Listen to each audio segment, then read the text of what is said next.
Hey guys, Geoffrey here again. Today I have John and Steph with me. So if a lot of you recall, we had an interview with John a long time ago, and John told about his story. And so in this interview, we're going to talk about more of Steph's side, more of her side of, okay, how are things like from her side? How are things like now from her side? And also, how was her reaction and her thought process when John joined the program and started to see John's changes? We're going to talk about her suspicions and her difficulty to trust John when he was changing at first, and how that trust eventually got rebuilt back up.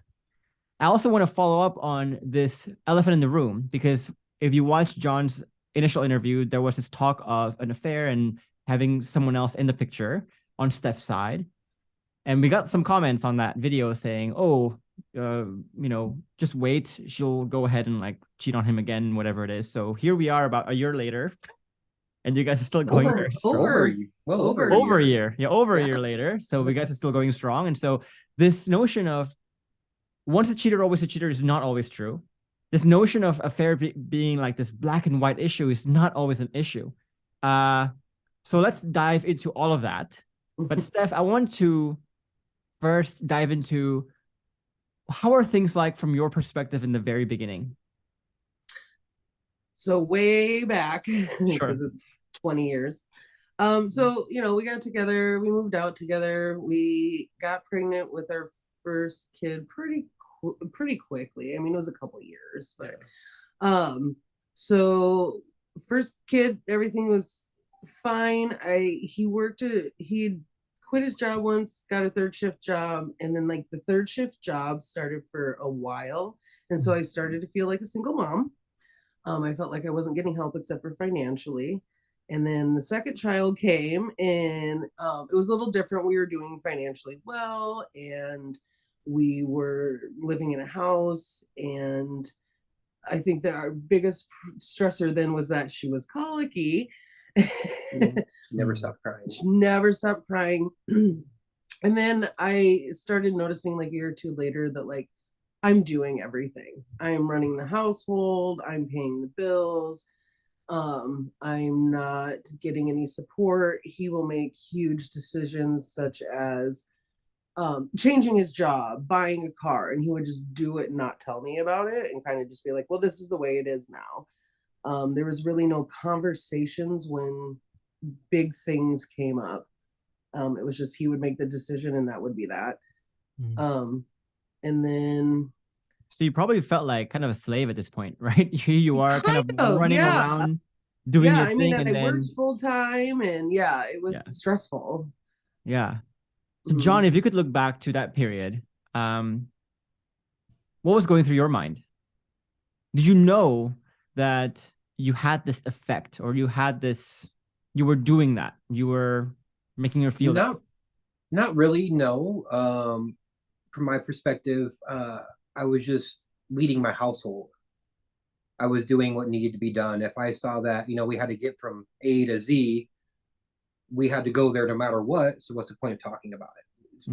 We need a car. I bought one, or I needed a different job. I got one, And so in my point of view, it was like, it had to be done anyway. So I did it. Yeah. But I never checked with her to be like, what kind of car would you like? Or, like, is this going to bother you if I'm working 12 hours a day? I just said, I got a family to take care of. So I did it. Yeah. It was selfish, sure, but I also was raised by very selfish people. And so I that's the way I grew up. And so like, I didn't really realize that it was bad, if that makes sense, It does. So let's talk more about that, because, I think, Steph, if I could read your mind a bit, it's not really that you felt like a slave and John was kind of making decisions without you and kind of just treating you almost like a second-class citizen, where your opinions don't matter, your thoughts don't matter, really. It's just like, just do the work, and it's expected that you do the work. It's not, I'm not supposed to thank you. I'm not supposed to see you as a teammate. I'm not supposed to see you as an equal, kind of thing. Yeah. But it wasn't just that. So go ahead. Sorry, I cut you off. Oh, sorry. Well, I was going to say, just to spin off that's the way he was raised. Like, I started noticing it happening with his side of the family where they were treating each other that way too. And I was like, okay, so his whole family's like this. Okay.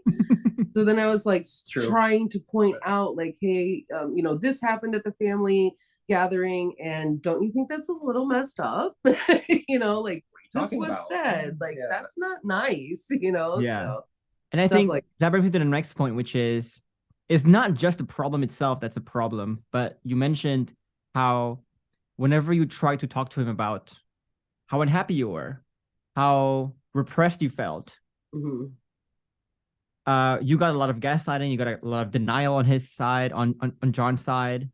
Tell me your thought process there and what you saw and what you felt. So when we would get into arguments, it would be screaming matches, yelling. From the very first major fight we had, with me saying we need to talk about this and him running out the door and not knowing where he was for hours because he would refuse to answer his cell phone. He learned to run away from the situation. And that was not my family. We grew up, it was, I had a household where my mom was getting cancer, or had cancer my whole life. So we always talked about everything. It didn't, there was no limits. So it was weird for me to try to have to teach him to not run away and stay here and even start talking about things. But I kind of lost my train of thought there. I'm sorry. No, when you said screaming matches, like how, because when you get to a screaming match, it doesn't just go there, it escalates, right?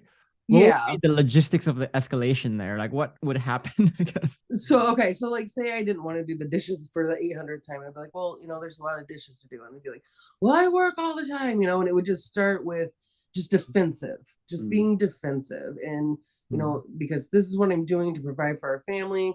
And then it would be, like, can we be like honest on this thing? And I was smoking a lot of marijuana, and he would be like, well, all you do is smoke pot and da da da da da, and it would be screaming with doors open and the entire neighborhood hearing it. And by the time we would get to the pointing out the will you smoke marijuana type situation, I would start getting super embarrassed, and then I would just stop. I would just be like, yep, you're right. You're always right. Yep. And just be like that to him. Yeah.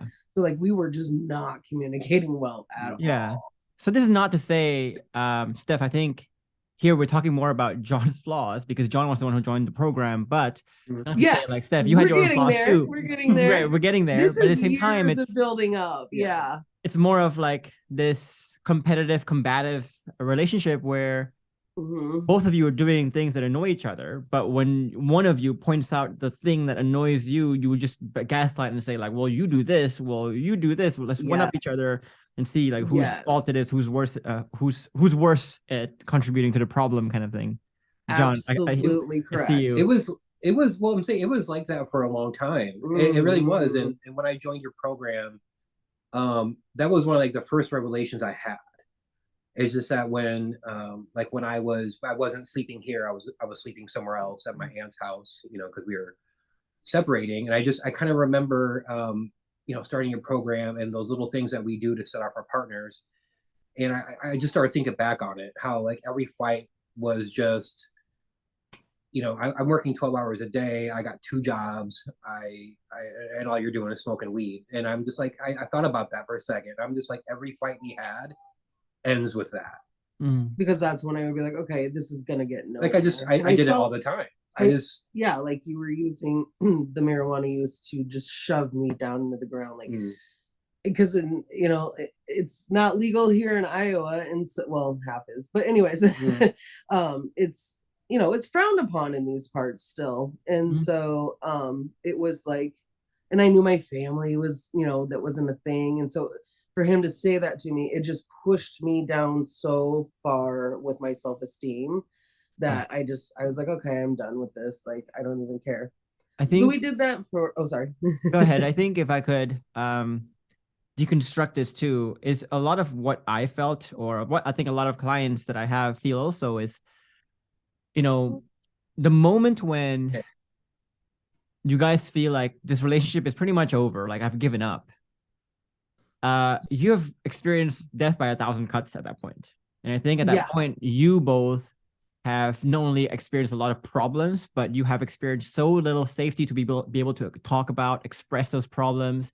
You've repressed so many things that you feel a bit drained to want to even do anything to fix the relationship, want to even like I think at that point, smoking marijuana, having a screaming match, saying this tiny things you say that really trigger John or vice versa. Yep. It's not the best thing to do. No. In the moment, you just cannot bring yourself to do the right thing because you're just so drained already. And that drain, though, if you think about it, is bred by the same victim mindset, the same kinds of thought process that actually got you to the problems in the first place. Mhm. So a lot of people are trying to get out of this well, the depth of the well, by using the same thinking with the same victim mindset, with the same kind of blame gaming, whatever it is, and it cannot never get out, right? And I think that's what you felt is like you were at the bottom of the well, you're at the bottom of the well, you want to get out of the well, but you don't have energy to go out of the well because you lack the internal shifts to go out of the well. You lack leadership, and it's just this really hopeless feeling. And I think that's that catch-22, that hopelessness that you both felt, I think, at that point. Yes. So I think that got us to the point of our first split, where I moved back home with my father. And he basically, so we lived in a house that my grandfather designed and had built. And so when my grandmother went to assisted living, we bought it and moved in. It was perfect timing. We were about to, I think we had Luke. Yeah, we already had Luke, so we needed a bigger place. Chad you were pregnant with Maddie. Yeah. No, that was later. Anyways, Oh. it doesn't matter. So, that worked well. And then how owning a home is very stressful too.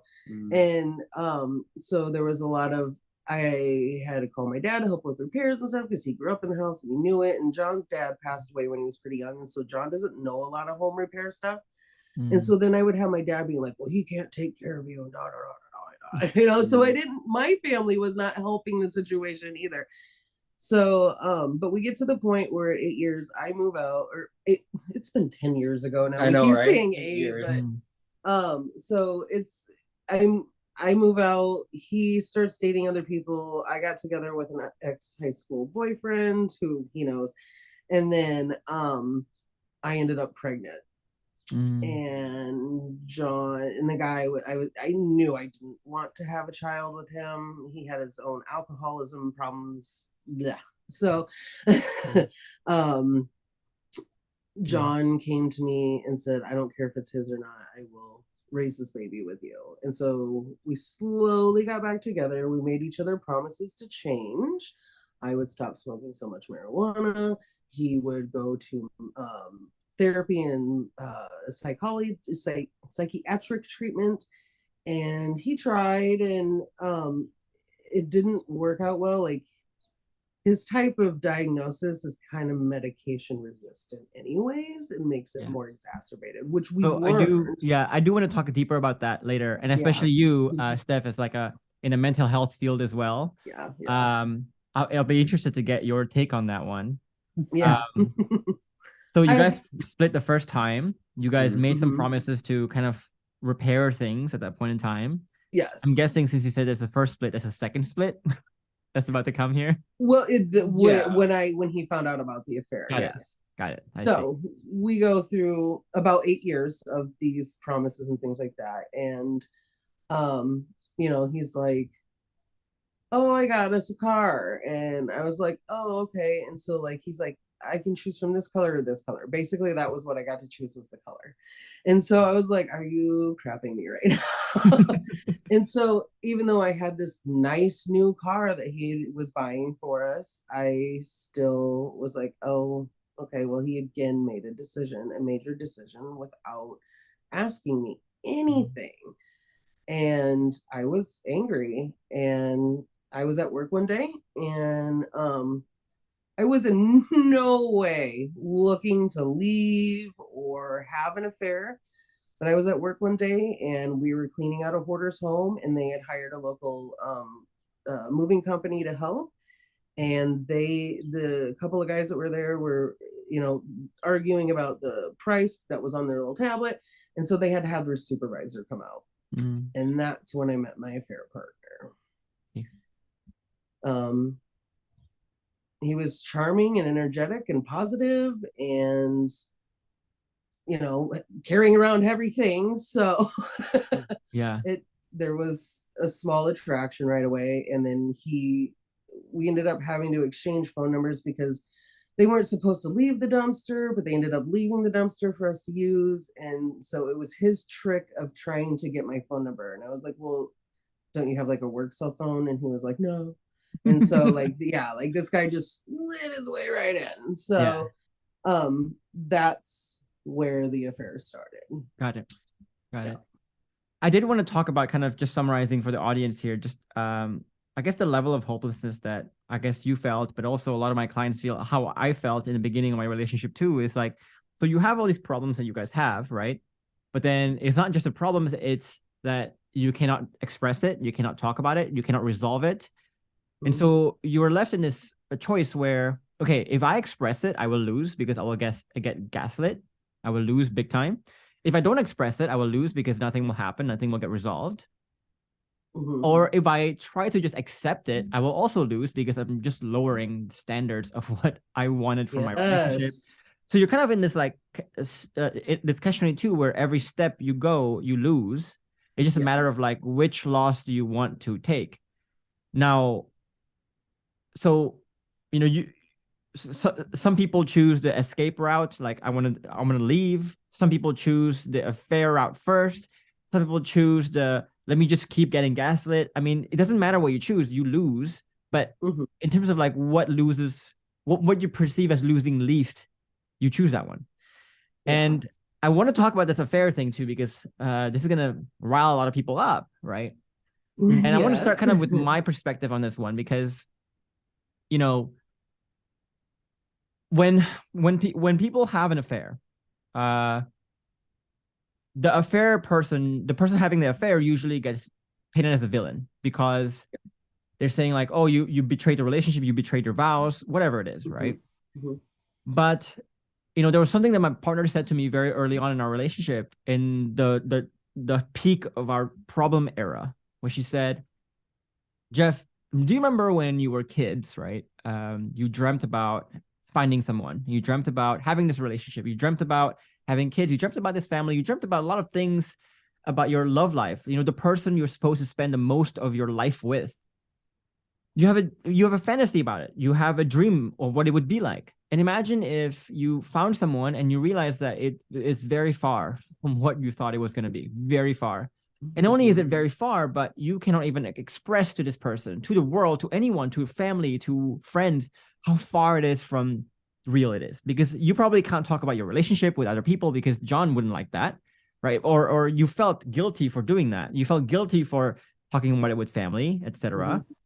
So imagine my best friend lives 2.5 hours away, so it wasn't like we could do a lunch date and chat it out. But there was a lot of I guess hesitations, and I know my partner had a lot of hesitations to even talk to her parents about it, because once you say it to the parents, it's like, oh, you'll never look at Jeff the same way again, kind of thing, right? Yeah, and your parents look at them differently, absolutely. Right.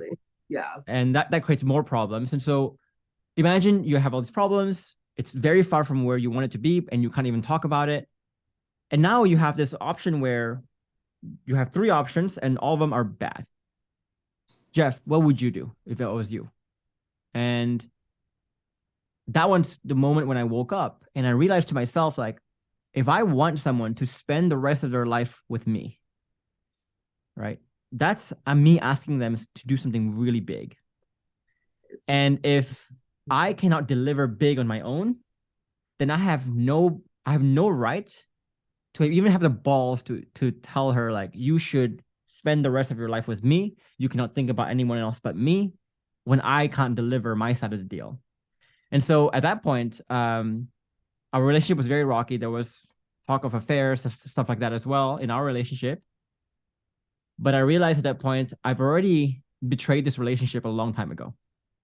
Before she had an affair, I betrayed it a long time ago with my actions, with my lack of delivery, etc. That's my perception of affairs, and it's not always black and white.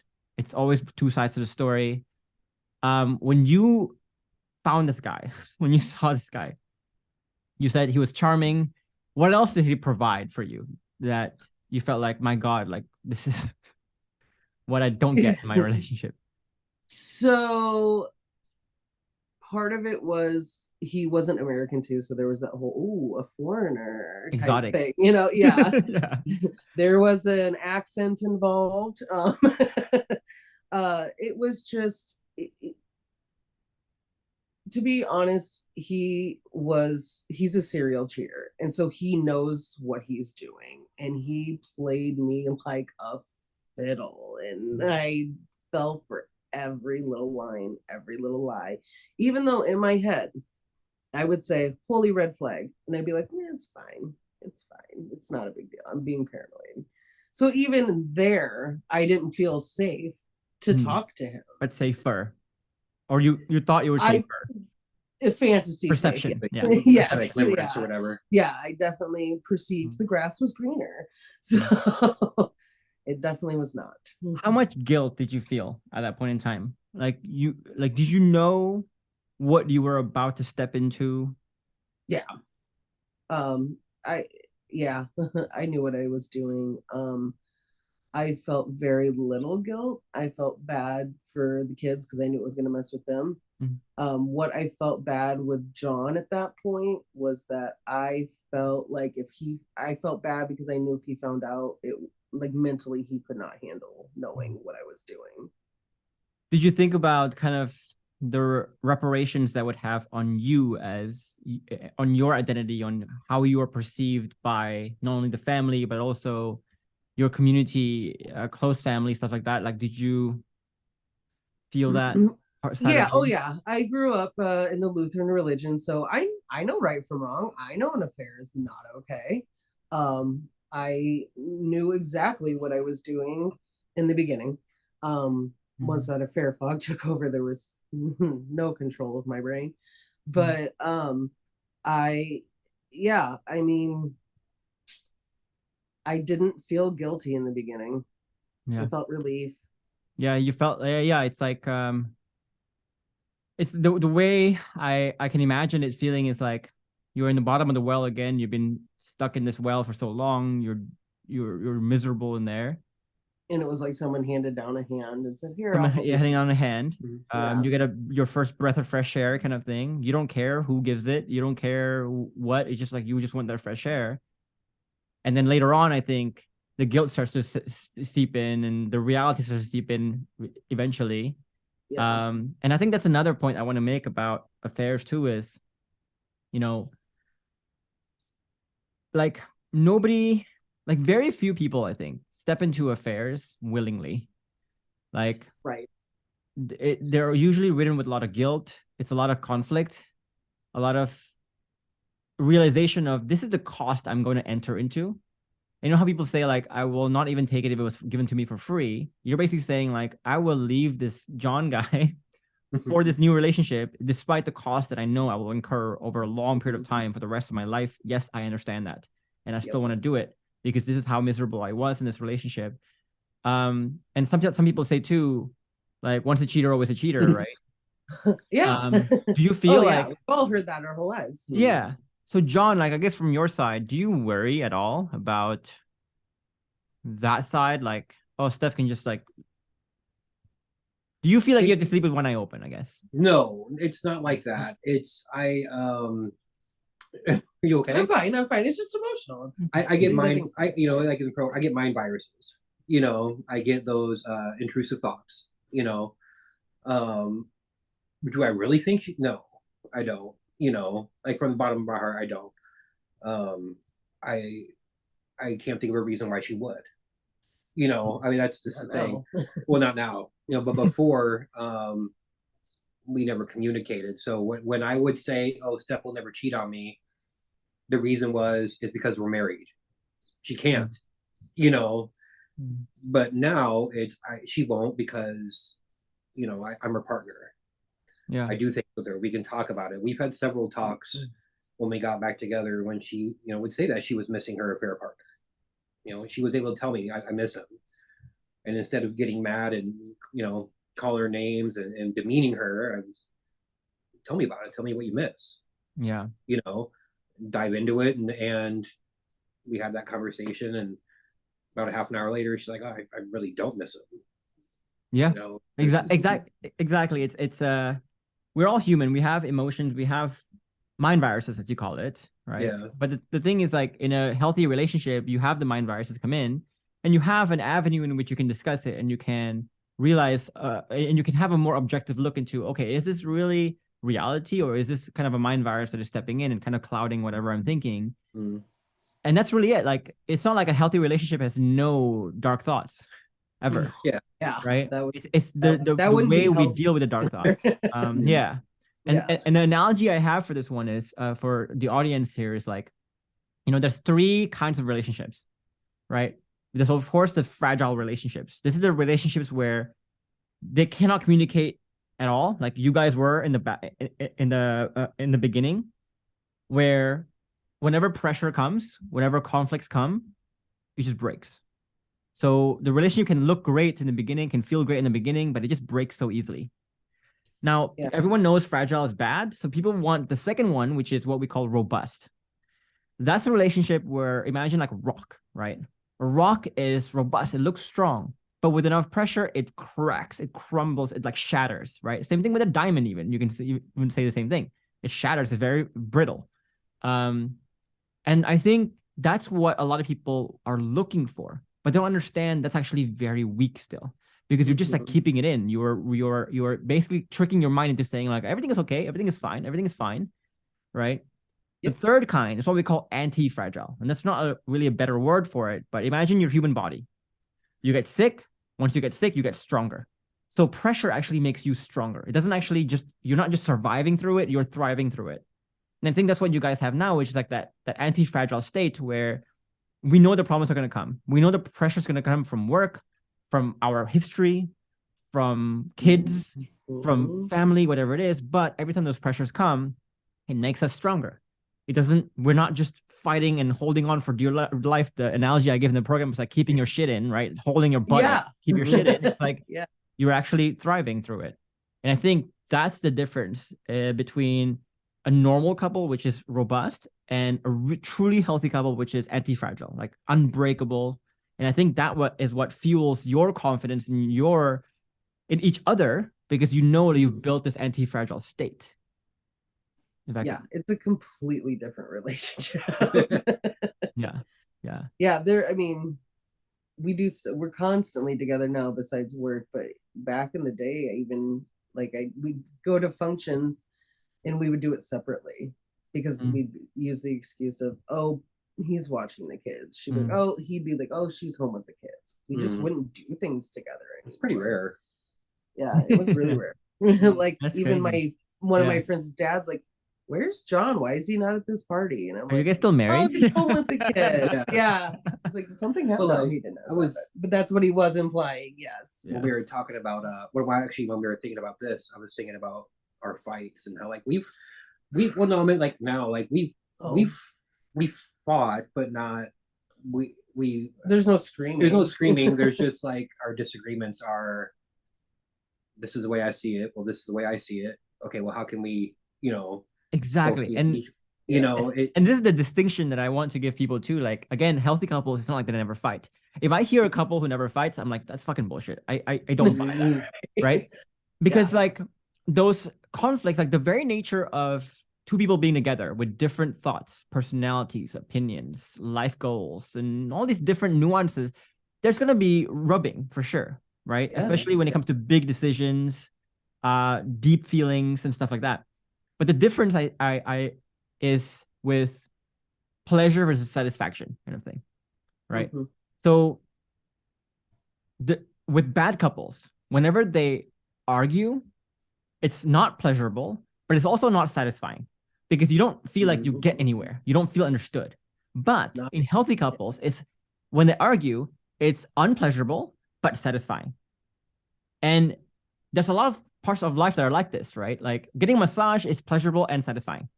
Yes. Working out is not pleasurable, but it's satisfying as hell, right? And there's another thing that is like you are working out and you injure something that's unpleasurable and unsatisfying. So it's not like healthy couples are always pleasurable and always satisfying. No, there's always like that unpleasurable and but it's always satisfying. It always feels like I went somewhere. I progressed. I went up. Yeah, I learned something. Yeah, that's a key difference, I think.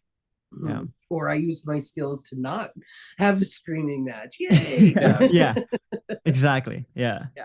So the other thing I wanted to talk about with the affair too is, one of the things that woke me up a lot is when I thought to myself, like, okay, so let's say I take it upon myself to change myself to be able to give my partner what she needs to be happy in this relationship. And if let's say I think in my head, even after I give her everything she needs, she might still cheat on me because that's her character, right? And then I thought how messed up and circular that thinking was, because I'm basically saying my partner is so fucked up in the head, right? She's so animalistic. She's so lacking morals that when given the chance, she would not understand what she has and she would just cheat anyway. And I'm thinking, like, if I really thought that about my partner, is there any reason? Is there any wonder why she decided to leave in the first place? No, because I treat her with such disrespect, such lack of admiration, lack of just. She's I see her as such a terrible being. Of course, she would feel so belittled and want to get out in the first place.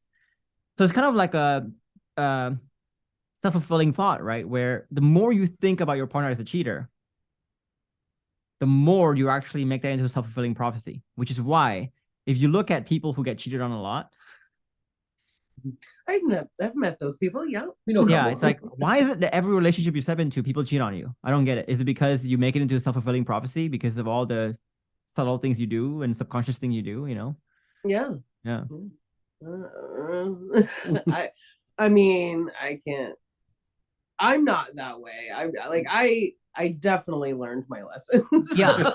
But here's like the funny thing. The funny part is like we obviously work with a lot of men whose partners had affair partners, etc. Not once in our program where someone reconciled, like you guys, and the partner cheated again in the future. Not once has that happened yet, because it's based. The reasons for an affair usually is based on something that is not character based. It's usually very circumstantial over a long period of time. And if roles were reversed, the guy would have done the same thing. Yeah. Absolutely. Yeah. I totally agree with that. It can happen man or woman. It doesn't matter what you are. If you're unhappy in your relationship and you don't feel safe to talk about it, it's definitely, if the possibility opens itself up, you're going to think about it. You're going to think about it. Yeah. Because you're human. But also, I think, I always tell guys this too, right? That like, even if you are so insecure about your partner having an affair, do you realize that, like, no matter where you are in your relationship, no matter how married you are as a label, right, the threat of other people being in the picture will always be there. Like, yeah, my partner is a very beautiful woman, stuff like that. She's very accomplished, very successful financially, emotionally, whatever it is. She's a catch, right? And she gets guys hitting on her all the time. And I realized that, like, I understand. That threat of competition will never go away. And so, yeah, this notion of people thinking like, oh, once you get married, I deserve the loyalty. That's freaking bullshit. You always have to do your best to actually earn that loyalty over time, because once you stop, yeah. We had broke up. I had gotten pregnant by another man. He'd take me back. I mean, what kind of guy does that? Like, you would think I would, from that, be like, oh, I have the best husband in the world. Yeah. But it still ended up that we couldn't talk, and I was not happy, and I was scared to talk to him because of the gaslighting and manipulation. And so, yeah. So that's kind of like the darker times of your relationship. Let's talk about, like, how it is now. Like, how would you describe it from your side, Steph? Like... So now it's we don't even scream or anything. Like he'll just say we need to talk, or I'll say, hey, this happened and what are we gonna do about it? Or like I even tell him when I have like knowledge of like I said, he's a serial cheater, the Not affair me. partner, not him. The affair partner. And so, I mean, we live in it's not a small town, but it's a decent sized city. But you still hear about a lot of people. So like even when I hear stories about him still, because people are like, oh my God, I saw him and da da da, and I'll tell him about it. And I'm just like, guess what happened today? Like Yeah. So my coworker ran into him at da da da. And like it's I tell him those things. It's not scary to tell him those things now. it is happening. Like it is happening. Like it's like I always tell my partner too, it's like I want you to tell me the bad things you feel about me in this relationship. Or if you feel like you have fantasies about whoever, Sky or whatever, I want you to tell me, because like whether you tell me or not, you're already thinking it, right? Sure. If I suppress it, it's not like you're not just gonna suddenly stop thinking about it. Like no, you're thinking it, but if I suppress it, I just won't know about the fact that you're thinking it now, which makes me more powerless, and we can't resolve things, and we can't talk about the mind virus kind of thing. John, that was well, I'm saying that was something that when Steph and I got back together, I had some friends that kind of said the same thing. I had a very bad support group. I had one of those enabling support groups that were like, oh, John, you're perfect. You didn't do anything wrong. You worked hard for your family. Steph's just a bitch. And who could dare do this to you, kind of thing. That's really dangerous, because that was you can't get healthy. I can't see it from her perspective. I can't look at her differently if I keep on having these people tell me how great I am and how bad she is, and so, even when I would say the same thing, I told her, I'm like, if you miss him, talk to me, I'm just like, because if the thing is like you just said, if I tell her she can't do something, if she does it, I said, I'm the one that's not in a positive position. Yeah. Because now she'll just do it behind my back because she's too scared to tell me. Yeah. It's like kids too, right? It's weak. Yeah. Well, it's just a weakness, Like, do I want her to have those feelings? No, of course not. But I also, I would rather know about them so we can fix them than put her in a position to do it again and not tell me. Yeah. I think like if you look at a lot of men too, like they do some crazy shit too, right? Like a lot of men get addicted to porn, get addicted to drugs, and get addicted to gambling, whatever it is. Why do they get addicted to it? Because like they have these thoughts about like, oh, I'm not satisfied in my relationship. I'm fantasizing other women, for example, but they feel so taboo to even talk about it. So these things just fester and they rot inside their head instead of going like, hey, partner, I'm thinking about this.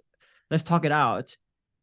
That's a much healthier way to do things than letting it rot, and then suddenly you become an alcoholic and you become a gambler, still like addicted to porn, addicted to sex, whatever it is, calling prostitutes, like, it's a thing. So, and it's almost the same with kids too, right? It's like I'm planning on having kids soon, and one of the biggest things I learned, because Samantha has a 7-year-old brother, like a lab baby kind of thing, like a family thing, but sure. The parents are very harsh on the kid sometimes, and so he would tell us stuff that he does, right? The bad stuff that he does. Go to the cool but then the parents are thinking like, I'm scolding my kids so that I can stop that behavior, but you don't stop it. All you do is you put it on the ground. Yeah. Yeah, that's all. And it's kind of the same thing here. You put it on the ground, you let it rot. Yep. And it kind of puts you in a weaker position as a parent, Yes. Yeah. I've had a hard time with our daughters talking about that as well, because I don't want to say you can't go do these things because I don't like that person. I know that if I tell them they can't do it, they're going to do it anyway, but I won't know about it. And so I'd say for the most part, I think that just because I'm, like our middle child, she might feel more connection with mom over certain things that I might not be able to do for her being her dad. But I like the fact that she'll come to one of us when there's a problem at least. So she's not scared to at least come talk to us. Yeah. That's, like I said, that's in kind of in a position of power that she has someone to talk to and not just hide it, not tell us where she's going. I mean, she's really cool about, hey, this is where I'm going. Okay, see you later. You know, we kind of give her that freedom, and she doesn't have to hide anything Good. because she can just tell us. Yeah. So it's Yeah. good. So Steph, like you kind of talked about, so how now the bad side of the relationship isn't as bad anymore. Has this also amplified the good sides where you find it easier for you to enjoy time together, enjoy and see the positive things, and I actually feel like, you know, not only is it canceling out the reducing the negative, but also amplifying the positive at the same time. Yeah, absolutely. Like we started actually going out together and doing things together. We actually went on a family vacation. Like we had done that before, but it didn't go well. I mean, we went on vacation. My dad bought a lake house, so it was, you know, the moving in, but still it's far away and it's at a beautiful lake. So it was a vacation to us. So yeah. But yeah, like the kids, even though they were being crappy to each other as they do on vacation, John and I had a great time. So we kind of went, whatever, they're exploring and we don't care. So yeah, they just love each other. It's fine. Just go be a kid. Let us know if you're bleeding. I don't know. John, so a year plus since our last interview, what's it like from your side? How would you describe it now? How things are now? Oh, a year plus. Yeah. I mean, I think things are really good. Like I said, I get, you know, mind viruses every once in a while, and you know, it takes me a minute to form my thoughts to let Steph know what my problem is, you know, but I'm able to come to her and tell her uncomfortable things with how I'm feeling, you know. If there's areas in the relationship that, you know, I think should improve, you know, and we've gone over this about how, you know, when you know, when I have an issue, this is what I'm saying, you know, let's talk about this and let's dive into the root problem of it. You know, these are things that we would have never said before your program. You know, it just wouldn't. I would have went to one of my friends and complained. I would have went to say, God, Steph's pissing me off. She's doing this, and how dare she say do the dishes when I haven't slept in 2 days because I've been at my job, you know, and they would reinforce that belief. So then you got me saying I'm right, you're wrong, and it's just nasty. It gets really nasty. And you know, I've had you know, recently just had a friend who I just went through the same thing together. One of my best friends for over 10 years, we had a disagreement on basically the things that she was doing was upsetting to me, and when I tried to tell her about it, she just ripped me an asshole, called me a piece of shit, and I'm sitting back like, whoa, you know, and now I'm like, calm down. And it really made me think of, I was like, that must have been what it was like when Steph was fighting with me, or when I was fighting with Steph. Yeah, that was us. Yeah, exactly, and that's how I thought about it too. I'm just like, but it's crazy, right? Who wants that? But it's crazy. You see that now, and you think like, what? Why were we like that? But then at the moment, like if you could transfer yourself back 3 years ago or 4 years ago, and you were in the middle of those fights, you both felt you were so right doing what. Oh yeah. Like what you feel, what you were doing is like, no, I'm right in doing this. I'm justified. Like this. Yeah. There was no changing our minds. There was no changing our mind, and that's the hardest part about what I do, Steph. Just because John knows this, Steph is like, you are trying to talk to someone who has the victim mindset, who is stubborn as hell. Then you're trying to wake these people up. That's a very headachy job. It's a very tough job. Like I understand. I do. And the other thing you said that was interesting was like you guys felt like a team, and you know, from my side, like we talked to a wedding officiant yesterday, right? And we had to tell our story and stuff like that. And yes, that whole thing. Yeah. Like I think a lot of people don't understand just how good it is to feel like you have a teammate behind you. Like, like it's sometimes we go out. Like yesterday, we went to this gala, this fundraising gala, and we were on this table with a bunch of couples. And we just looked at the way other couples like behave on that table and other couples, and we're like, those guys, I'm sorry to be proud or whatever, but like they're like elementary kids compared to us, even though they're double our age or whatever it is, right? Yeah.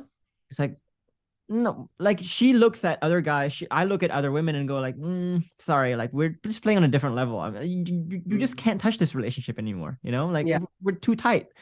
Yeah. Yeah. It is like, I mean, I've always been hit on by several different types of men, specifically. Black men love me and Middle Eastern men love me. I've always, I mean, even at 18, when I went to Europe and France, like Middle Eastern men were, you know, you're very beautiful. And I'm like, great, thanks. You know, so it's always been a thing for me. It's not new. And he knows this. There's definitely been several times where I had ample opportunity to cheat if I wanted to. I had a guy try to kiss me in our house that was hanging out time. Yeah. You know about that. Yeah. And like I had to turn my face. Like he kissed my cheek and I was like, what are you doing? You know, like it's not something that's new to me, but like for some reason at that point in my life, when he started smiling and the affair partner started smiling and you know, hitting on me, I let him. I didn't stop it. Yeah. I didn't. I mean, I could have cheated on John 100 million times if I wanted to, but for some reason at that point in life, that's when I was just. I get it. And you know how people say like a good partner should actually propel you forward, right? Mm-hmm. And I feel like that you can only get to that point when you do feel like you're deeply a team, because you know, it's almost for us, the moment when we stopped sleeping with one eye open, the moment we stopped bringing each other down with our dramas, with our gaslighting, etc.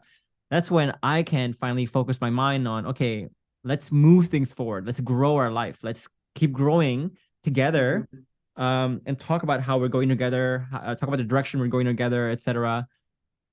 Like whenever we talk, for example, whenever my partner and I talk, we rarely gossip. We never talk about other people. We never talk about how shitty things are. We always talk about really fun, positive, uplifting things like dreams and our kids and or like the kids we're gonna have, our doggies, our just how much far we've come, philosophies, life values.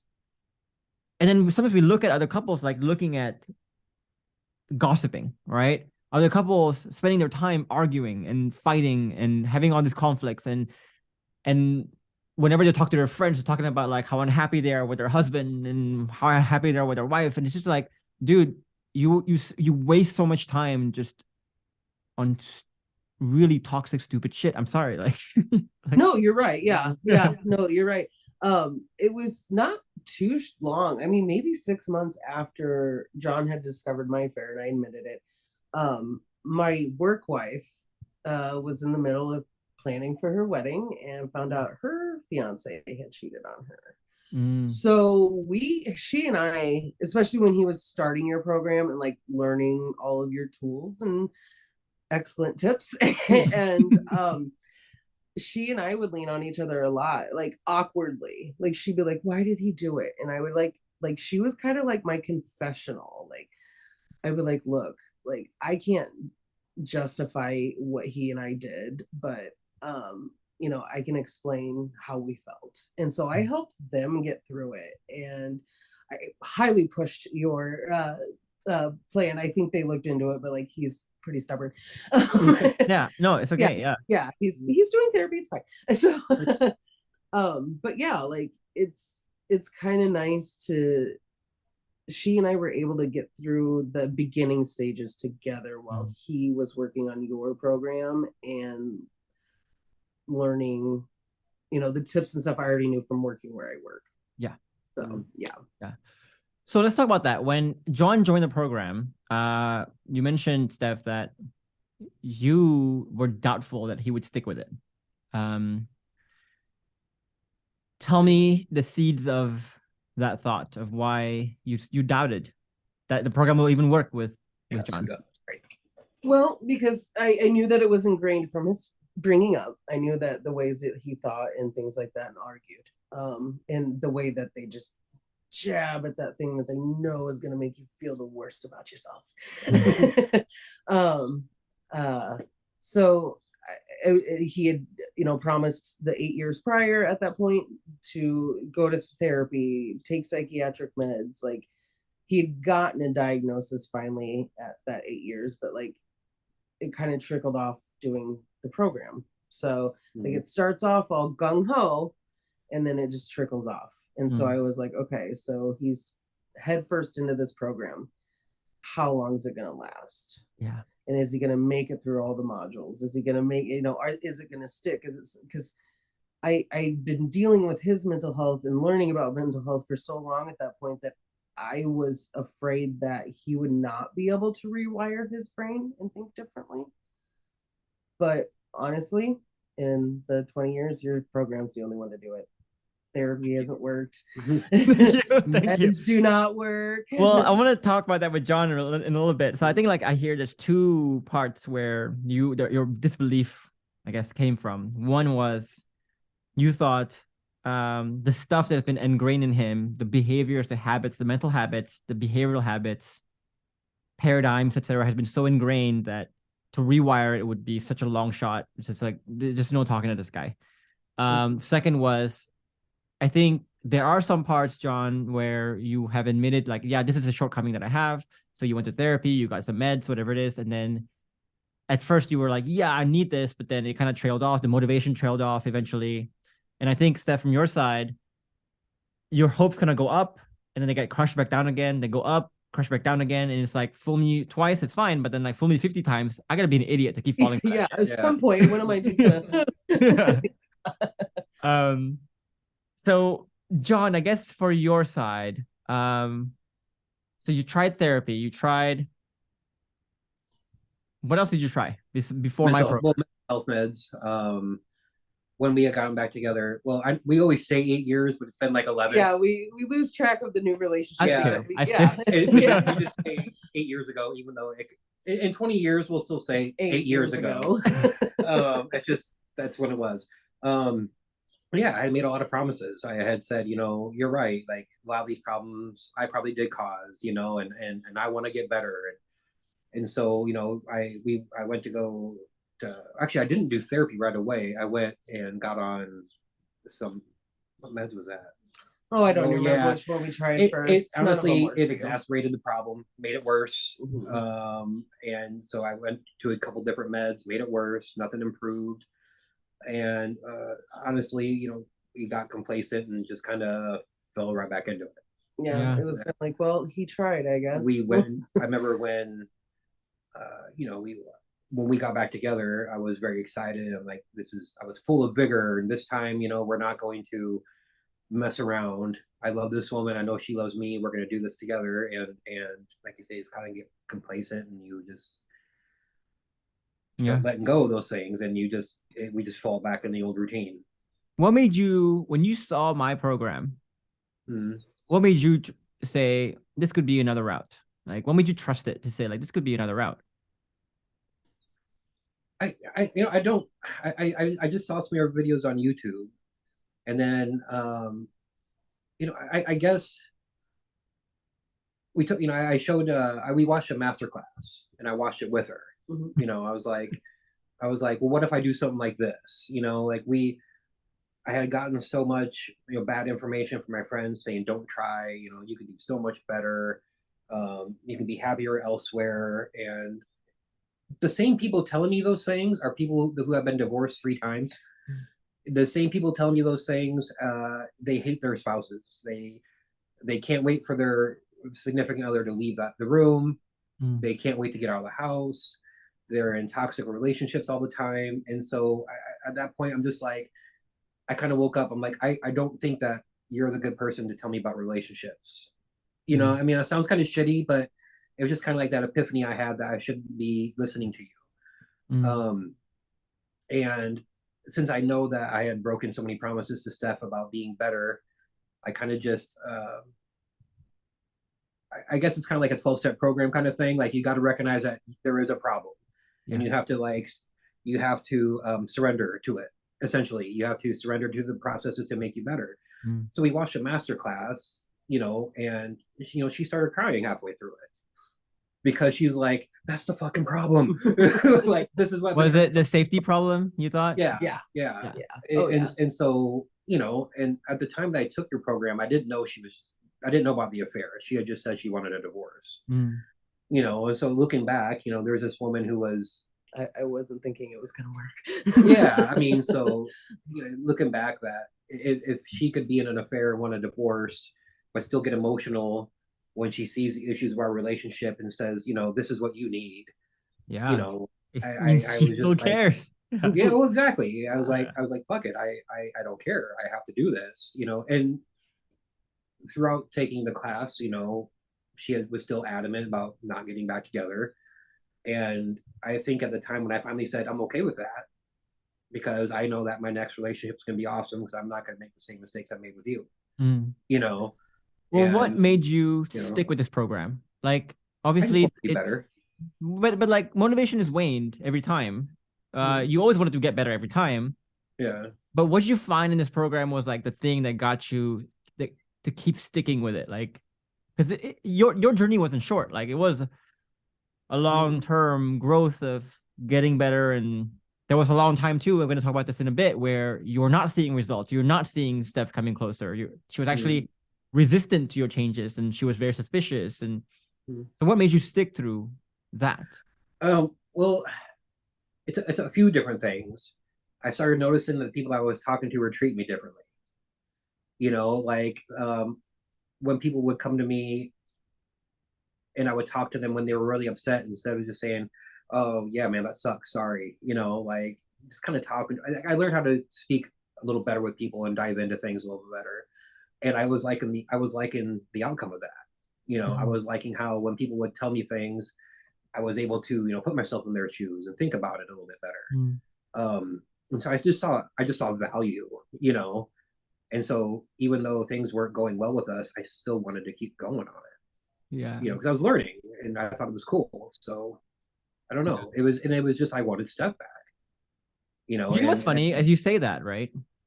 There's a lot of people who will say this, okay, with their thought process. I don't know how the thought process works, but they'll say, well, everyone else treats me nicely. Like everyone else, my workplace, my family members, my friends, they treat me nicely. They like me.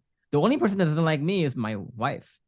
So if everyone likes me, my wife doesn't like me, is it me or is it her? Probably her. It's her problem, But the way I say to that back is like, no, because your colleague, your friends, they don't know who you really are. Like your wife has seen who you are. She's seen you at your raw state, right? And so for me, it's like, if everyone likes you, but your wife doesn't like you, you got to ask yourself, am I two-faced? Is the one person who truly knows me doesn't like me? That says a lot, I think. That says more than maybe it's me. maybe it's me kind of thing. Yeah. So what else can help that? So did seeing the community and people in that, like how much did the community contribute to you sticking to it too? Like seeing other people in the same journey as you are in different parts of the journey earlier, people who have reconciled, people saying like, I've been in the exact same situation. What was that like? Well, it really woke me up to the fact that it's not unique.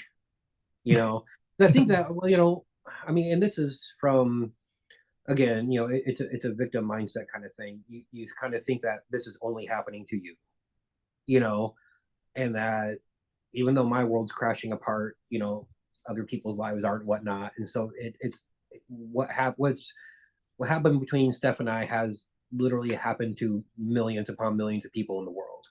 So I guess like if I were to ask you, sorry to cut you off because I thought of an interesting question here. You said you were trying to get your friend to do the program, and they didn't want to. Oh, her friend. No. Yeah. Yeah, it was my friend's fiance. What do you think their hesitation is? Pride and ego, maybe. Ego, absolutely. I don't know him that well, so I can't say 100%. I think like he needs to, because John was already at a point where he knew what his mental health issues were. I don't think this guy does yet. I mean, I could tell him, but that's not my job. And his wife, they did end up getting married. His wife, she works with me, so we both do the same things. We know people's abilities and inabilities and strengths and barriers and stuff.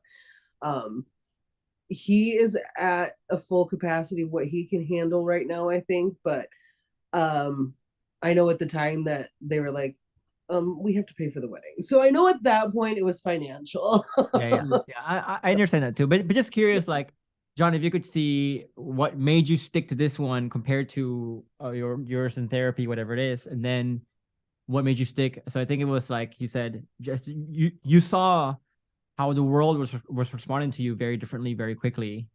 And I think you also saw how your situation isn't unique. And I think you also saw how in the first interview, I remember you saying like everything that I said would happen in the program was like, this is happening exactly like it was said it was gonna happen. So like this is the path for sure. Like was that part of the conviction as well, where the conviction was based on the principles, not just like, oh, Jeff said this, so must be true. It's like, no, this is actually what's happening to us. And I believe this as a principle because I feel all these things myself, kind of thing. Yeah, well, I remember like when taking what I was taking like in the first kind of module, or it's actually changed since I've joined it. You added a lot more stuff. Yeah, changed a lot. So I'm sad. That might be incorrect where I said it was, but essentially like the way it was laid out in the program is like you say this, well, this would more likely be her response because of the things you did in the past, and so I would talk to Steph and I would kind of like pick up on the reason why she's like this. It wasn't because of what happened today. It was what happened 8 years ago. This is why she's saying what she's saying today. It wasn't because of what happened yesterday. It was what happened 8 years ago or 10 years ago or 15 years ago. And I don't know, like once you start in there, and like you said, yeah, you get the support of the people in the Facebook group who are going through the exact same thing, so when you I guess when I saw that I wasn't the only one going through this, I wasn't the only one who was sad because of this, because our ideal relationship didn't work out, what I'm saying, like because you have this image in your head that this is the way it's supposed to be, man and wife forever, nothing bad is supposed to happen. When that shatters, you can be really upset, but knowing that I wasn't the only one did help, just from a support kind of thing, Yeah. And just so people are understanding here, the support we're talking about is not like, oh, let's talk about how shitty we feel and no, it's not nothing like that. And you were like gonna hear pat my back. It's like more of like, dude, get off your ass and do some work because you need to get some bettering. Well, it's only that, but like I remember the early couple when you celebrate the really good things. I might have made a post saying, oh, look, Steph walked or process when Steph came in the room, she didn't tell me to get the fuck out, and I interpret this, I mean, like, so that was a good thing. It's not the fact that we're, we're not back together yet, so feel sorry for me. It was, we were able to have a 5-minute conversation where no one got upset, and that's good, and so, and you dig in more, it wasn't a victimized, feel sorry for me kind of thing. It was, you're doing better. Let's keep up the good work kind of thing. Steph, as a mental health professional yourself, I mean, that must have been really hard for you to trust me, right? No, it's not at all. It's not at all. I've looked at the program. I'm like, okay, so it's like at first I was like, oh, this could be sketchy. I don't know. There's no ADA approval stamp on this or AMA approval stamp, whatever we're doing. And I was like, okay. I mean, but he had me watch the master class, and I'm just like, well, I mean, it's at least going to teach you a basic human communication skills so that how to read people's facial features and realize no, they're serious or no, they're kidding. Like there's definitely times where it's interesting to when he's like, well, I learned this today. I'm like, oh, trauma-informed care, yay, good for you. So, like you're using evidence-based practices that they use in mental health. You're just using them in a different way. So, and making it easier, I think, for some people that are really, but that's really important, right? Like, because some people don't realize that they're not perfect. Exactly. Yeah. And that's one thing I liked about your program too, that like I've seen people on Facebook say this program's too hard. Like I've seen posts like that. You know, I see believe them, people do believe that. but I also see loads of people. What's so hard about it? What legitimately is so hard about it? Like Relative give to me what? specific examples. What's Relative that? to what? Like hard Oh, relative exactly. to what? Right? It's like Yeah. Like it's like if it's hard relative to Sorry. We're falling. I apologize. Yeah. It's like I always tell people this too. It's like if you think it's hard, you always have to think like relative to what? Because if you think it's hard relative to the easy way you've been living your life and your easy way you've been living your life, so that all these like bad thoughts, you just have no effort in trying to see like, is this a good thing? Is to do, to think? If you're comparing it to that, then yeah, anything is hard. Any learning is hard then, right? But if you're comparing it to the fact that like, dude, look at how hard your life is right now, that you don't know these things. That's hard too. that's hard. Yeah. It's hard. Dealing with your life is hard. But also realize too, I didn't have a Geoffrey when I was learning this shit. Right? So that's hard. That's hard. Right? So like this would have been taking you 20 years, 30 years to learn. And some people live their whole life never learning this stuff. Right? Yeah. So, and you can learn this in a year. Is that hard? Like relative to what? Yeah, I mean, high school takes longer. That's the thing. And so like, it's just, I mean, it sometimes it was hard because of scheduling.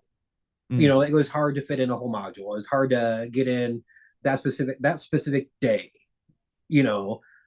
Like every once in a while that was hard, but it was just, okay, well, I'll just make time later. It was just, that's it. It wasn't anything that I couldn't find time to do, and so it's easy. It really was easy. I mean, in the hindsight of things, it really wasn't hard. Yeah. What's hard is people having to retrain their brains. Yeah. It's hard. And the other thing I say to people too is like, okay, imagine like you have to wait for a text from your partner, for example. You have to wait. Just look at waiting objectively. Is waiting hard? No. You literally sit there and you do nothing. You just like literally objectively is the easiest thing you can do in the world, waiting. But waiting for people is hard, right? Why? Because of all the stories they make up in their head while waiting. It just becomes this hard thing. Same thing for the program, right? It's like, is doing the program, like I teach you everything to do. Is it hard? No. It's like walking to mailbox. You just got to walk from A to B. But it's all the crazy thinking that you have, all the tetheredness, all the true but useless things you think about, all the toxic things you think about, that makes a simple journey hard. But that's precisely why you're going to do the program, because it's hard to live like you right now with all these thoughts, right? Yeah, absolutely. I watch it with my members every day. Like their lives are harder because there's a lot of there's a lot of variation.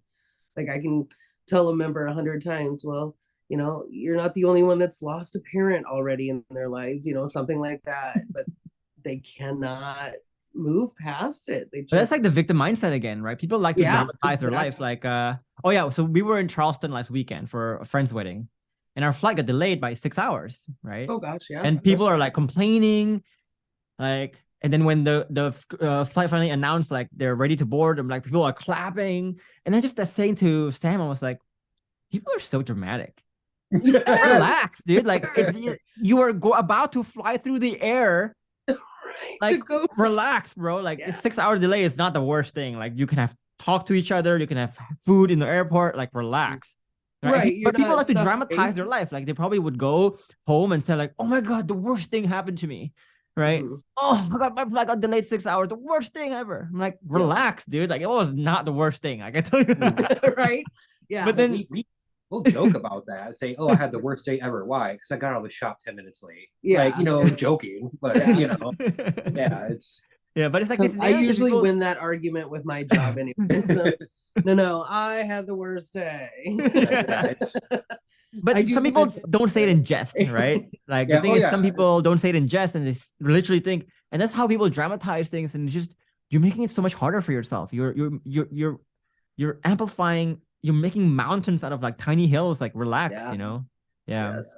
Yep. A lot of Um, people do. That's I don't know if it's what in the world has changed since our grandparents and parents and Probably but you're nothing. right. Probably not much. Probably, Just social media yeah, has really allowed it to maybe. spread faster, I guess. Yeah. My therapist and I were talking the other day because we were joking about how great it is. I guess we weren't joking. We were talking about how great it is that mental health is such a well-known thing and spoken of thing now. However, how detrimental is it to this younger generation where everything is mental health now? Everything That's can be another thing. It's used. like Yeah.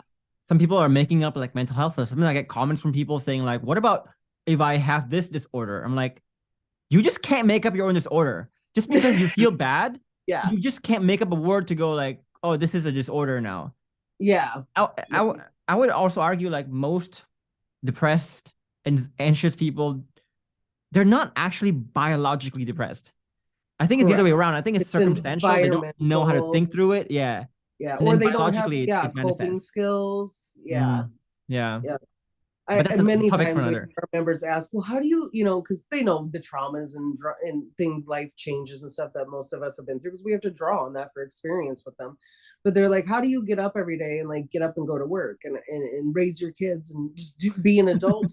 And I'm like, I just do. Like, I don't know how to explain it, but it's just called having self-reliance and being hopeful and not being so negative all the time. Yeah. And in our program we say it as we're like, let's go to the principles, right? Emotions form because of our interpretations, how we interpret life.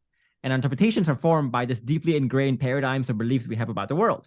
Yes. The problem is current approaches to emotions management they try to fix your emotions after it's formed. So basically, something happens, it filters through your paradigm, filters through your interpretations, you feel it. And then once you feel it, they tell you to breathe, they tell you to journal. But it's like, if you're trying to fix it after, you're trying to stop a moving truck here. Like, you can't stop that. You got to reprogram yourself before it even forms. That's what we do. And that's part of why, like, I used to be such an angry person. Now I'm not. Me too. yeah, John too. I was a very angry person. Yeah. Yes. Yeah. So Steph, like going back to this topic of you not trusting that he was able to change, etc. John, like from your side too, what were the kinds of resistance you were seeing from Steph's side? Like when Steph was resisting the way you are now. It was everything. I mean, it was it didn't matter. That's the thing, is that her mind was made up. She wanted a divorce, she wanted a relationship with her affair partner, and that there was nothing I could do. She never once said, like, stop the program, there is no hope. It was nothing like that. It was just, we're done. Yeah. Do whatever you want. I don't care. Yeah. And so and that was it. And when we wanted to if we needed to talk, we would talk. It usually got really heated though. When I first started the program, before I had learned a lot of the things I had learned, we were still getting heated, and there was anger, and there was saying things I didn't mean, but through taking those programs, those got less and less. Like I said, she would walk in a room and not tell me to get the fuck out. And it was because the subtleness of hey, how was your day? It was fine. I learned something really awesome in my class today. Would you like to hear about it? Or it could have been anything. What was Steph's attitude to that? Yeah. Just, well, it depended on how my day was. Like, usually you'd be like, yeah, tell me about it, and then like in my mind I'm going, okay, yep, I see exactly what he's teaching there. That's beautiful, excellent, keep going. Yep. But in my mind is still at that point, I was like, let's see if you can do it. So yeah, like I was learning that your program is legit, but I was still questioning whether he could do it. Yeah. Yes. I mean, I faced there were stonewalling and victim blaming, or just all of it. there was still gaslighting and manipulation going on Yeah. between both of us. You Oh, yeah. know, I mean, it was me learning that I can't fix my mindset by having the same mindset I had that caused the problem in the first place. Yep. You know, and that was the hardest part for me. You know, it really was. I mean, and we kind of joke about it now. Yeah, a little bit. I mean, But it wasn't funny back then for sure. Yeah. well, no, it was, you know, my mom had instilled this form of neediness into me where, you know, if you don't do this for me, then you don't love me, kind of thing. That, you know, and we joke about that now. Yeah. But it was like he'll say something similar to his mom, and I'll go, "Okay, Peg," and he'll know that I'm saying, "Okay, you're putting a little much pressure on people right now." Yeah, we joke about that kind of stuff now, but it was that's essentially we got. But before, how do you mean? I mean, how do you tell somebody that their mother has taught them some pretty weird, toxic things, and toxic things? Yeah, I understand that. You know, on a short detour here on the conversation, like I had a weird email the other day. Someone like, because I published an interview with someone else, and we were laughing about the initial situation kind of thing. We're just laughing about how bad things were. Yeah. Because obviously you guys are not in a position where things are bad right now. No. And I got an email saying like, you know, it's really offensive when you talk about like people's bad situations and then you laugh at it. I'm like, I think you kind of completely missed the point, but okay. Yeah. Like, yeah. Why can't people enjoy their success just because you haven't their failures? Yeah. I don't understand. But anyway, if you can't look back and find the humor or something, you know, about it, yeah, you might need some. Yep. So at what point, Steph, did you start to trust the changes? So let's see, you started in like April. I would say April, May-ish. Yeah. So this was like how many months into the program, you say? Yeah, I was just gonna say May. So in July, after he had started in May, my family, my dad's side of the family has always gone on a lake vacation. And so I was on that, and I had taken our girls. I left the boy at home. He was an adult. I took the girls and my best friend, and we went with my dad and my brother. And this is not a new thing for us. And so I was 100% still at the beginning of the trip on the way up, like all about my affair partner.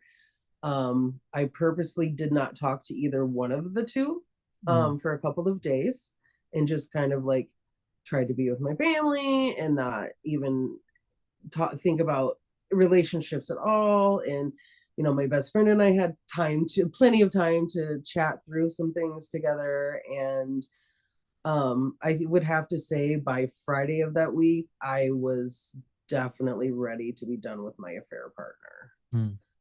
So on the way home, just like doing a lot of weird stuff? He and I had a really deep conversation that week, where it made me realize that he really wasn't the type of person I wanted to be with. And two, I didn't think he was ever actually going to leave his wife either, because I realized that he's a serial cheater and it's just what he does. And he is still with his wife, and good luck to them. But I still wasn't ready to take John back. I definitely know that. But coming home and not having that whole, oh, I want this other guy, and just watching his changes that he had made just in those 2-3 months over the next month of being home from the vacation, that's when I was like, okay. And we'd gone to, you know, a couple of couples therapists. We tried a couple different ones. The first one did not go well. The second one was really great, and she was really good at pointing out things and everything. But I think when I decided to actually watch him and watch for the changes from your program and see how he was doing them, it took me about a month where I was like, this is working. He's already changed. And it was those changes that you just know they're not going to switch back. Yeah. You know, there's such an integral part of the brain, that how it works, that once you switch, like you can't see it the other way now. The way we teach it, Steph, in our program is like, your changes will really show in the moments where you cannot fake anymore, right? And so the way this works in my head is, imagine you are, because right now, like, you've been burned a lot of times, and so you want the true answer, which is, are these changes real this time? And so imagine yourself as a scientist conducting an experiment, and you're trying to see what do people do at their natural predisposition, right? One way you could do it is you can devise a test and say, okay, you're being measured to do X, Y, Z. Mhm. Now, but when you devise a test that way, can you actually trust the data you get? Probably not, because then you'll say like, okay, they know they're being graded on X, Y, Z, so of course they'll do their best on X, Y, Z. Mhm. So it's kind of skewed data.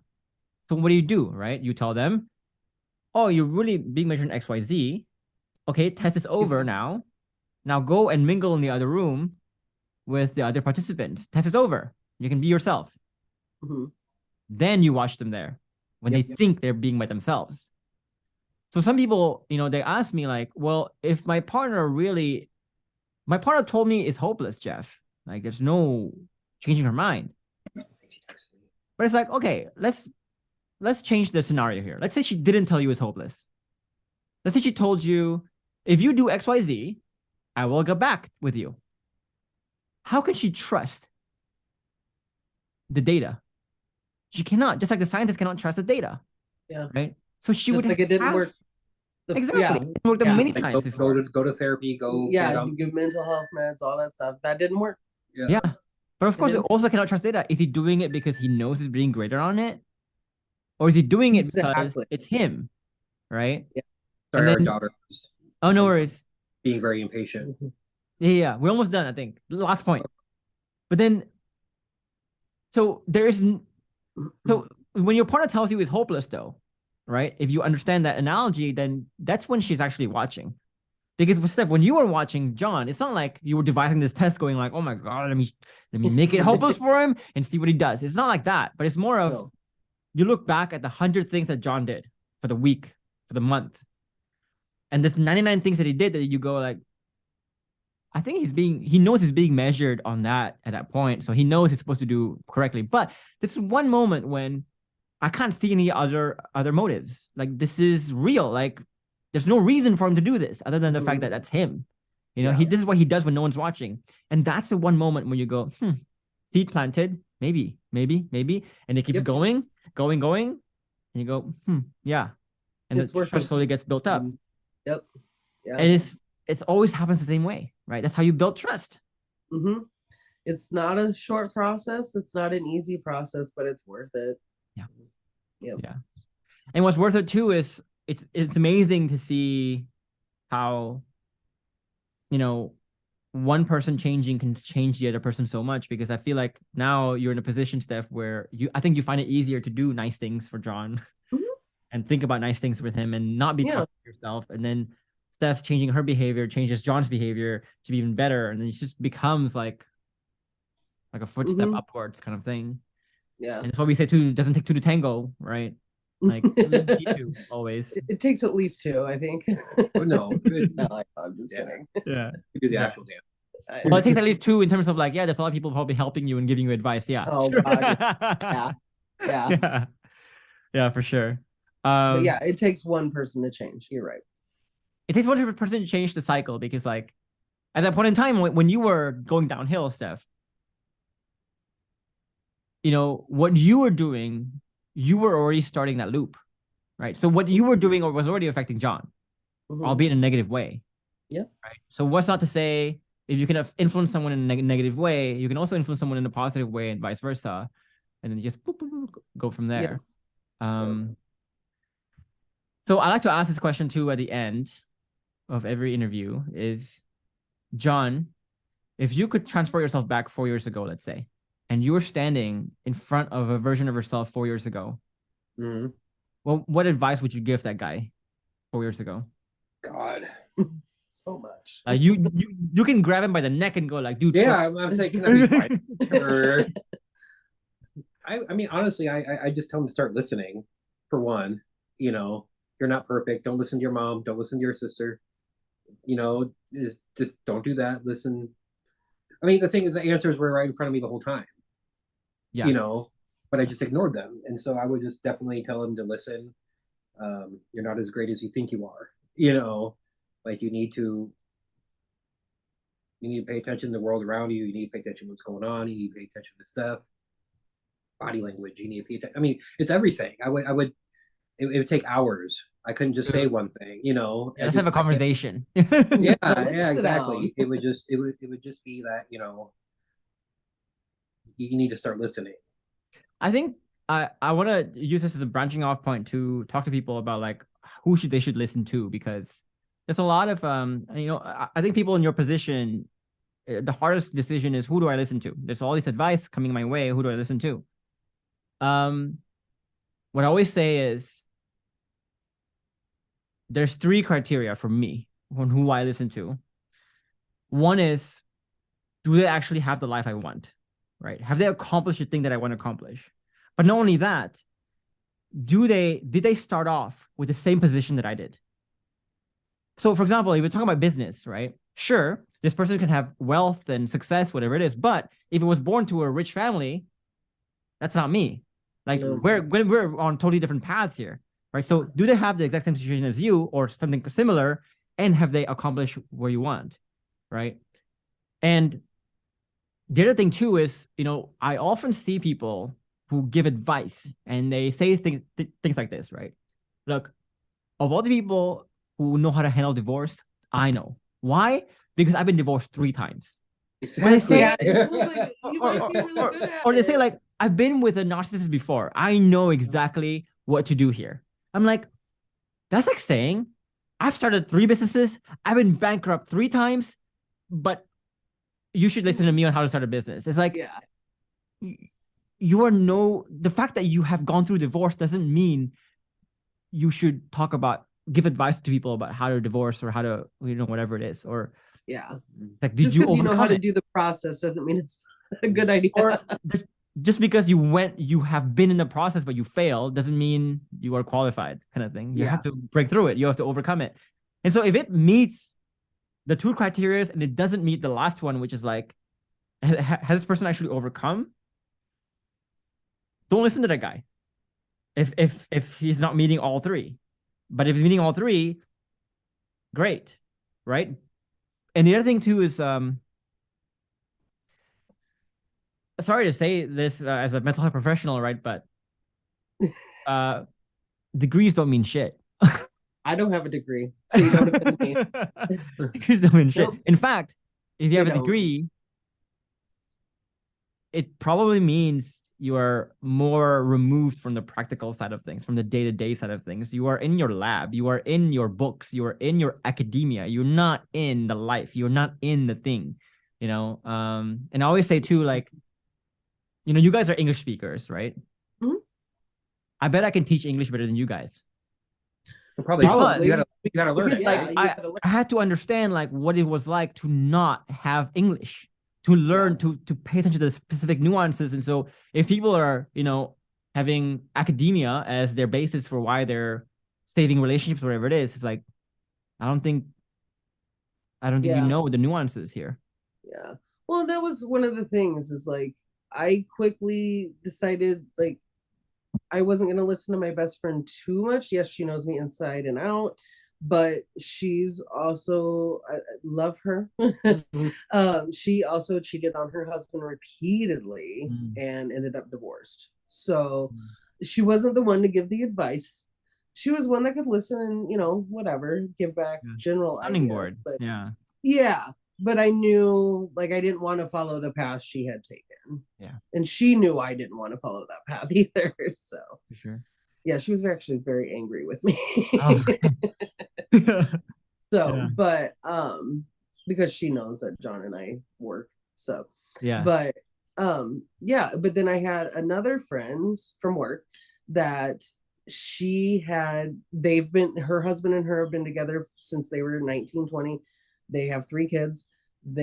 She left and moved out and lived with another man for a while, and then they got together and stuff. So she and I bounced a lot, but I still don't see them as having a respectful and like, they hate each other. Okay. Yeah. So I didn't take too much of her advice. Like, I would definitely be like, oh my God, this is frustrating. She's like, absolutely, you know. Yeah, but I still didn't take full hearted from her advice either, because I was like, that's not where I want to be either. So, but yeah, like basically we just kind of worked together and was like, well, this person says this and this person says that, but I don't like either one of those ideas, and would just kind of talk through it. Mm-hmm. Yeah. Good. We're Steph, making what our about own you? If you could turn back time and you're standing in a version of yourself, what would you tell that lady? Oh, so many things. Just stop. No, dude, just don't go to work this day. The weird thing was I had a really bad feeling about that day. I did when I was driving to the member's house that we were gonna clean out their hoard. I was like, man, I don't want to do this, because it was like honestly like the 5th time I'd done it for this member, and I was Okay, like, yeah. I don't want to do this, and I just had a really bad feeling about the day, and I wish I could go back and be like, listen to that feeling, just listen to that feeling. But in retrospect, I would have been like, you just John into that class. Well, yeah, that's what I'm saying. Like, if you wouldn't have met him, things just would have stayed the same. Absolutely. Yeah, you're right. It wouldn't have changed anything. Yeah, that's true. It probably would have been a bad thing, I guess. Yeah. I mean, so go to work that day. But go to work that day, because it's gonna be great in 4 years. I guess so. Yeah. In the end, it'll be Whatever worth it is, it. yeah. It might be 9 months of hell, but it's okay. Oh, guys. Okay, so I'm gonna close off there. But guys, if you want to get the results that John got and get this dynamic that you're seeing here, I want to be able to show you kind of the internal shifts and the external skills and the way to lead and conduct a relationship that actually creates this anti-fragile state where you literally feel like you're unbreakable a bit, or a lot. And so if you want to join that, we have a masterclass. So we have a masterclass. It's about going to be an hour and a half long, that masterclass. So if you want to join the masterclass, the link is down below this interview. At the end of the masterclass, we'll give you an opportunity to apply for the program if you're interested. Note though, we are currently experiencing very heavy demand. So we are only able to take in less than 10% of people who apply right now. So when you apply, make sure you give everything you got to the application process. Don't just dilly-dally it. Treat it like a real interview application process, just how you would apply to a job, school, whatever it is. But yeah, thank you so much, John and Steph, for this time. An hour and a half. It's always I know this is always exhausting for people too, because it recounts so many stories. We've been through it so much. So thank you so much for your time. Yeah, guys, if you have any questions, comments, whatever it is, leave them down below. I'll try to answer myself, or I try to get John and Steph, and I'll like ping you guys to say like, hey, I got this question, and then you guys can answer it. But yeah, thank you so much, guys. No Hope you have a great weekend. You too. I'll see you soon. Okay, bye-bye. See you soon. Bye. What do you guys think? Good? I think that's good. Yeah, right? Yeah, Very cathartic, right? Yeah, it is. It's kind of like, wow, I don't think we really sat down and gone through it like that, you know? Good, yeah. So, yeah, good, love it. Hopefully it helps others. Yeah, hopefully it helps others. I'm sure it will. I mean, he would tell me, you're in a fair fog, and I'm like, I wouldn't even read the links that he would send to me, because I would be so like, you don't know. Oh god. All right, guys. Yeah, I gotta run, but thank you so much. Yeah. All right, No problem. Bye. Bye.